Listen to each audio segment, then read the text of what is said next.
ဒုတိယမှာစာအုပ်ကြည့်ရှုပါရမင်းစီများအားလုံးပဲမင်္ဂလာပါဗျဒီတပတ်6ရက်နေပြီးတော့ကျွန်တော်တို့10ရက်နေ့အထိကိုကျွန်တော်တပတ်တာမွေးကနေ့နေကတော့ကျွန်တော်အရင်ဘက်ကအရင်ကအတိုင်းပါပဲဗျကျွန်တော်ပြီးမှာလေကျွန်တော်တို့ဒီ break နေနေရတော့ကျွန်တော်တို့နှစ်နဲ့တစ်နဲ့ပေါင်းတင်းလာနေ့ညနေထိပ်စီကနေ့နဲ့အင်္ဂါနေ့ညနေနောက်ပိတ်ကနေ့ကိုပေါင်းလိုက်မယ်ဆိုရင်ကျွန်တော်တို့ break ရပါဗျ3 break ရပြီးတော့ကျွန်တော်တို့ပတ်သီးနေနေရတော့ကျွန်တော်တို့ဒီတောက်ရနေ့မနက်ခင်းကနန်းနှလုံးနဲ့ညနေထိပ်စီတစ်လုံးကိုပေါင်းလိုက်မယ်ဆိုရင်ကျွန်တော်တို့3တစ်လုံးရတယ်ဗျ3တစ်လုံးပတ်သီးရှိမယ်ဗျနောက်ပြီးတော့ကျွန်တော်အခွေအနေနဲ့ကတော့ကျွန်တော်တို့ဂျာရာပလီညနေကနန်းနောက်ကနန်းနှလုံးနဲ့တောက်ကြိုင်နဲ့ညနေကနန်းရဲ့နောက်ပိတ်နဲ့ကျွန်တော်တို့3လုံးပေါင်းမယ်8 9 5ကိုပေါင်းတော့ကျွန်တော်တို့2ခွန်နှလုံးရမယ်ပြီးတော့ကျွန်တော်တို့8နဲ့6ရဲ့ပါဝါက3နဲ့1အဲဆိုရင်ကျွန်တော်ဒီက2ခွန်3 1ကိုအခွေအနေနဲ့ကျွန်တော်ချပါမယ်ဗျ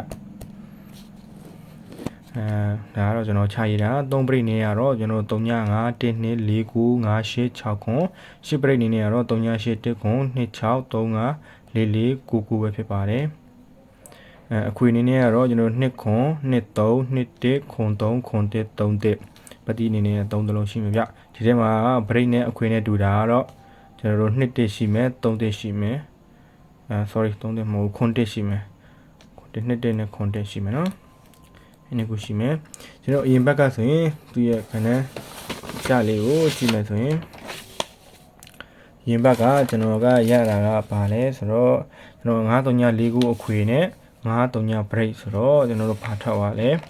ပြန်ကြည့်မယ်ဆိုရင်ကျွန်တော်တို့9တလုံးကတော့ရင်ဘက်ကတော်တော်လေးကိုမြူးရတယ်အဲ့လောက်မြူးရလည်းမကောင်းမြန်ဘူးเนาะအဲ့လောက်မြူးသွားတော့ကျွန်တော်တို့အခွေတွေကတော့တိတ်မထွက်သွားသလိုဖြစ်သွားတော့ဗျဒါမဲ့တော့အနည်းဆုံးတော့တစ်ချိန်တော့ထပ်ပြီးပါတယ်ထပ်ပြီးထားပါတယ်ဗျ9ကတော့ကျွန်တော်တို့2 4 6ခါတော့ကျွန်တော်ထွက်ပြီးတယ်เนาะကျွန်တော်တို့ပတ်တီးအနေနဲ့9တလုံးကနောက်ပြီးတော့ break အနေနဲ့ကတော့ break နဲ့အခွေနဲ့တူတဲ့ကဏ္ဍကတော့9 3ညထွက်ပြီးတယ်เนาะ9 3ညနောက်ပြီးတော့ကျွန်တော်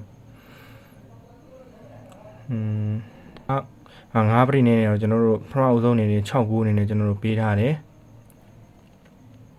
ကျွန်တော်3ည break ကတော့မလာသွားဘူးเนาะ5ပရိနေနဲ့တစ်ခါပေးတယ်ပြီးတော့နောက်တစ်ခါထပ်ပေးတယ်9 3ညနေပြီးတော့ဒီမှာပါတဲ့2 1တို့ကျွန်တော်တို့9 2တို့3 5တို့ကတော့ကျွန်တော်ရဲ့တပတ်တာမှာတလတာမှာမိတ်ဆွေတို့ကျွန်တော်ကပြပြလေးရှိတယ်ကျွန်တော်တို့ရဲ့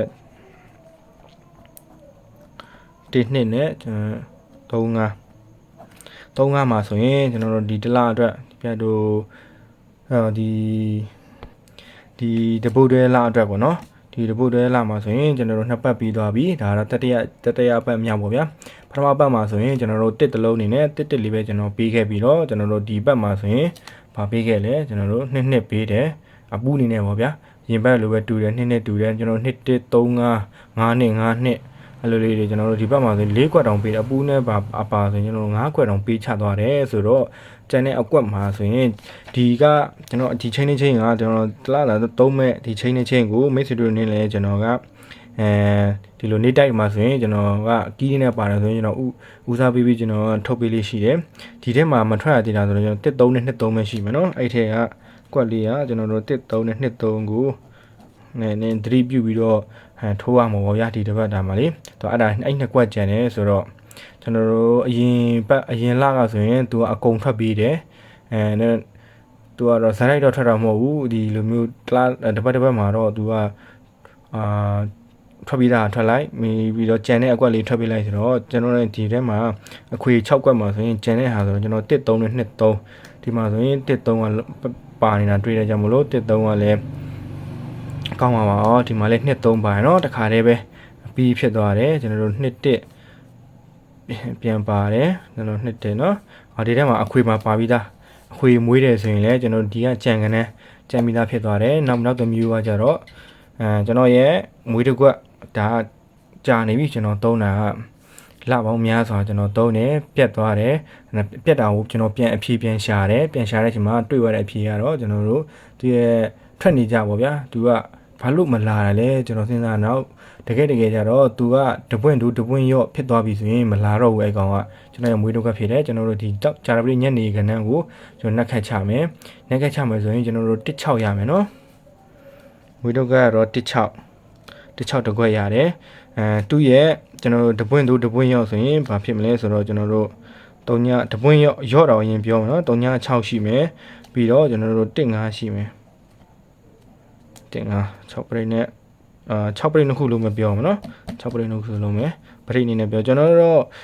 ့ပရိတ်အရာတော့ကျွန်တော်ကဒီလိုနေ့တက်တွေမှာတော့ကျွန်တော်လိုက်တာတော့နည်းနည်းနဲတယ်ဗျကျွန်တော်ကအကွက်နဲ့ခဏချစနေမယ်ကျွန်တော်သွားတဲ့ပုံစံဆိုတော့လေကျွန်တော်ပရိတ်နဲ့သတိထားပြီးတော့ကျွန်တော်တို့ပေးပေးမယ်လေတခါကြီးကြရင်လေကျွန်တော်တို့ပရိတ်ကမပြောမိတာမျိုးလေးရှိတယ်ပေါ့ဗျာဒါပေမဲ့ဒီမှာဆိုရင်ကျွန်တော်သတိထားပြီးပြောမယ်ဒီမှာ6ပရိတ်နှစ်ခုလုံးဖြစ်နေတယ်နောက်ပြီးတော့သူရဲ့တိုးမယ်ဆိုရင်ကျွန်တော်တို့ဒီမှာကတိုးမယ်ဆိုရင်ကျွန်တော်26ရှိမယ်နော်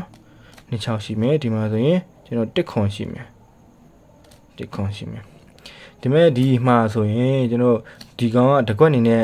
ငွေတကွက်နဲ့လာရင်လားမလာဘူးဆိုရင်တပွင့်တို့တပွင့်ရောက်နေလာတာကိုတွေ့ရတယ်မပြက်ဘူးပေါ့ပြောမှာဗျာမပြက်ဘူးပြက်တယ်ဆိုတာကျွန်တော်ရဲ့မွေးတကွက်ဖြစ်တယ်ကျွန်တော်ဒီကနက်ခတ်ချတဲ့အကွက်လေးကမလာဘူးဆိုရင်သူရဲ့တပွင့်တို့တပွင့်ရောက်နေလာပြီဒီ၄ကွက်ထဲကပဲလာတယ်အများစုကြမယ်ဆိုရင်တော့ကျွန်တော်ဒီလိုတပွင့်ရောက်တာထွက်တာများတယ်ဒီကောင်လာတာနည်းနည်းတော့နည်းတယ်ဒီကောင်လေးထွက်တာများတယ်ဗျဒီမှာဆိုရင်261ခွန်ဆိုတော့261ခွန်10ပရိတ်ထဲမှာတစ်ခါတည်းပါပြီးရတယ်နော်10ပရိတ်ဒီကောင်လေးကတော့6ပရိတ်10ပရိတ်နဲ့6ပရိတ်ဆို10ပရိတ်ကလည်းတစ်ခါတည်းပါပြီးသွားတယ်ကျွန်တော်တို့1ခွန်ဆိုလည်းဒီထဲမှာပါတယ်နော်အဲ့ဒါတွေတော့ရှိမှာဗျဒီတစ်ပတ်သားလေးအရင်ဘက်ကတော့ကျွန်တော်ကပြောဖြစ်တယ်အရင်ဘက်ကဆိုရင်ကျွန်တော်2 3ရတယ်2 3ဆိုရင်ကျွန်တော်တို့2ထွက်သွားနော်2 3ဆိုတော့ကျွန်တော်သူ့ရဲ့တပွင့်ရောက်ဆိုရင်2ရှိမှာအဲ့2လေးကတော့ထွက်သွားတယ်ကျန်တဲ့အကွက်ကတော့ကျွန်တော်တို့မထွက်လာဘူး1 3တကွက်ရှိမယ်သူ့ရဲ့တပွင့်ရောက်ဆိုရင်အဲ့လေးရှိမယ်3 3နဲ့2 4ကတော့ဒါမထွက်ဖြစ်သွားဘူး2တော့2ပဲဒီမှာ2 5ဖြစ်သွားတယ်ဆိုတော့ဒီအဘက်မှာဆိုရင်ဒါ2ဒါကျွန်တော်ရဲ့2 3မွေးတုပ်ကပြတ်တယ်ဒါပေမဲ့သူ့ရဲ့တပွင့်ရောက်လာတယ်2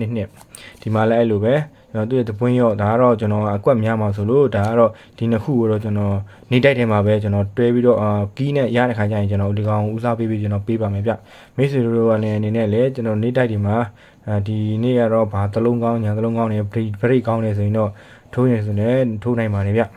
ျဒီမှာဆိုရင်ကျွန်တော်တို့3သလုံးပါမယ်နော်1 3နဲ့2 3 3သလုံး2ကွက်ထဲမှာ3သလုံးပါတယ်ဒီမှာဆိုရင်ကျွန်တော်ဘရိတ်နဲ့ကြည့်မယ်ဆိုရင်10ပရိတ်နဲ့6ပရိတ်မိတ်ဆွေတို့6ပရိတ်ရွေးဖြစ်တယ်ဆိုရင်ဒီကောင်လေးကိုတတိထားပြီးတော့ထိုးစေချင်တယ်ပေါ့ဗျာ10ပရိတ်နဲ့6ပရိတ်နေနဲ့ပြောမှဆိုရင်လေးရှိမယ်ဗျဘရိတ်နေကတော့38ပရိတ်ကျွန်တော်ခွေနေနဲ့ကတော့2ခွန်3တဲ့အခွေပတ်တီးနေနဲ့တော့3လုံးရှိမယ်ဒီပြီးခဲ့တဲ့အပတ်မှာဆိုရင်ကျွန်တော်တို့ဟူးမကျော်လာရတယ်ဆိုတော့ဒီအပတ်မှာဆိုရင်ဟူးမကျော်လာနိုင်သေးလားအဲ့ဒါတော့သူကတော့မမှန်ပေါ့နော်ဟူးမကျော်ဖြစ်လိုက်ဟူးကျော်သွားလိုက်ကျော်သွားရင်လည်းကျွန်တော်ဂျာဘီနဲ့တောက်ကြနေမနေ့မှုံညနေကတစ်ချိန်တောက်ကနေမှာတစ်ချိန်တော့အနည်းဆုံးတော့တစ်ချိန်လောက်တော့သူလာပြီးတယ်တချို့အပတ်တွေဆိုရင်ဘူးနေ့ကြော်သွားပြီဆိုရင်2ချိန်လောက်လာတက်တယ်တစ်ချိန်နဲ့လာပြီးတယ်တချို့မကြော်ဘူးဆိုရင်ကျွန်တော်ဒီလိုတင်းလာနေ့ညနေလောက်မှကြာပြီးတယ်ပြီးရင်ကျွန်တော်ဘူးနေ့မှာလာပြီးတယ်ပြီးရင်ကြာပြီးတော့ကျွန်တော်တရက်မှပြန်လာပြီး3ချိန်လောက်လာပြီးတယ်နည်းနည်းကောင်းဒါတော့ဒီရင်ဘက်ကတော့တအားကြီးကိုမြူးသွားတာတော့ဒါကတော့မမြင်ဘူးဒီလောက်ထိထွက်သွားတာတော့မမြင်ဘူးကျွန်တော်ပေးတဲ့ဒီပတ်တီးကဆိုရင်လည်းကျွန်တော်ပေးတာအပတ်ပေါင်းတော့တအားများနေပြီကျွန်တော်ဒါပဲပေးဖြစ်တယ်တခြားကလည်းကျွန်တော်မရှာဘူးဆိုတာကဒီကောင်လေးကမှန်နေတာမဟုတ်လို့ဒါပေမဲ့မွေးရတာတော့မွေးကြိုက်တဲ့ဟာလေးကိုမွေးပါကျွန်တော်ပြောတယ်ကျွန်တော်ရဲ့ဒီ break နဲ့အခွေနဲ့ကတော့ဒီလိုဒီကောင်နဲ့နှစ်ခုတည်းကတူးတဲ့ဟာကကျွန်တော်တိထားမိတာကအားရလေးရထွက်တတ်တယ်ကျွန်တော်1ခွန်နဲ့1နှစ်ရှိတယ်ဒီကောင်လေးကထွက်တတ်တဲ့ကြောင့်မို့လို့